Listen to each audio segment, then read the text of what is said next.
Hey everybody, this is Kevin and Laura Ray with Smoky Hill Living on Facebook and Keller Williams Denver Southeast. We are here today at the Pilothouse on, where are we at? Quincy and Buckley. And we're going to go in, check their place out and talk to them. They got some really exciting stuff coming up here this weekend and then throughout the year. So we're going to go talk to them about that and check it out. Thanks for watching. Hey everybody, we're inside Pilothouse. We're in the, what do you call this? This is the brew house. The brew house, and we're here with the owner, Gene Verrier, and he's got some really exciting things to talk about. A kind of a homebrew competition. I'm going to let him explain it, all the details, because it's all over my head. So, but here's Gene. All right. Yeah, I mean, at Pilothouse, we opened about 3 months ago on June 21st, and part of our concept is we promote the amateur homebrewing community, and we want them to come in and essentially brew with us and showcase their beers before the general public. Cool. It's a competition style format, so they start off on one of our 4 pilot systems. They're 50 liters apiece, which is about a half barrel, and they will start off on those systems in a class of 8. So for instance, this Thursday we've got our 3rd quarter release of amateur beers that are gonna come out. 8 different beers all in the same night.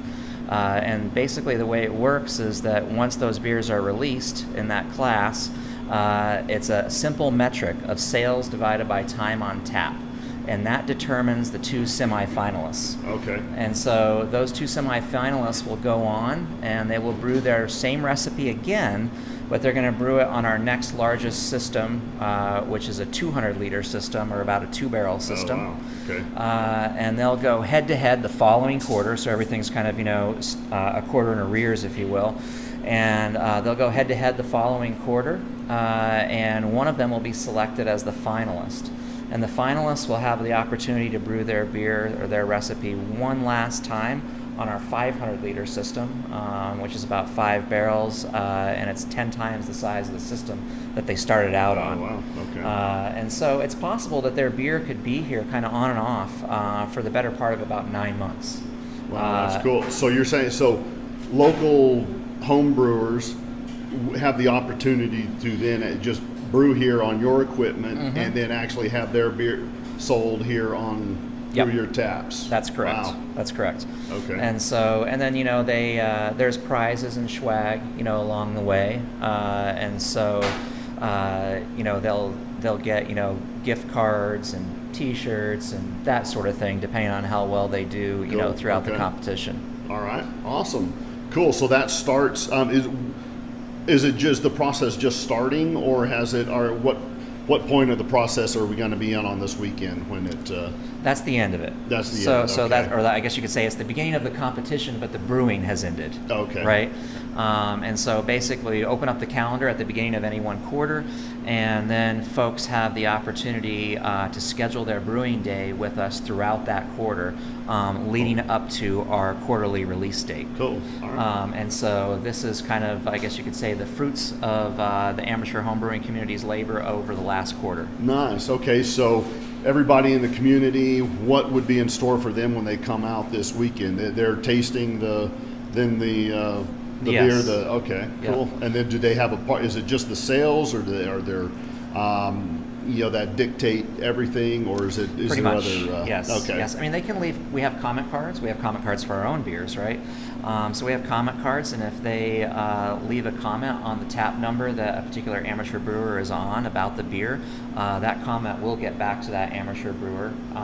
Hopefully it's constructive feedback, something that can help them, in the future. All right. Awesome. Well, thanks a bunch, Gene. I appreciate it, and we're gonna take a look around the brew house here a little bit too. But thank you so much for telling us about what's going on with the amateur brew contest, and I hope everybody out in the community will come in and support Pilothouse Brewing and support your local brewers, and contact Gene here if you're a home brewer that wants to get in on the next competition. So, all right, thanks, guys. All right, thank you.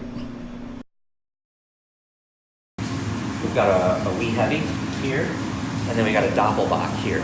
Oh, doppelbock. All right. So we got 4 different beers that we're brewing today on our pilot systems. All going to go into fermenters over here. We have 20 fermenters for our 4 pilot systems. And so we got plenty of capacity. In fact, we've got probably more fermenters than we have manpower.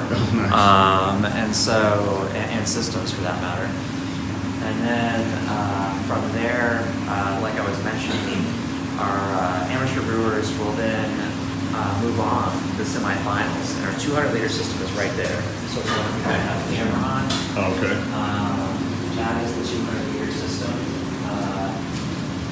And then over here, this big guy in the middle, this is the 500-liter system. All these systems are made by Speidel in Germany. They are 100% electric, which required, of course, among other things, during our construction, that the transformer for the entire center be upgraded. Oh no! So we had Chipotle and this entire wing on generator power for 2 weeks while Excel was doing that. So that was super fun. Well, it was worth it. It's for beer. Yeah, it's for beer. And so our pilot systems, they all run on single phase 220 volt power, whereas these guys, they run on 400 volt 3-phase European power, which this center only has 208 3-phase, so we had to even get a step up transformer in our space to run these guys. All right.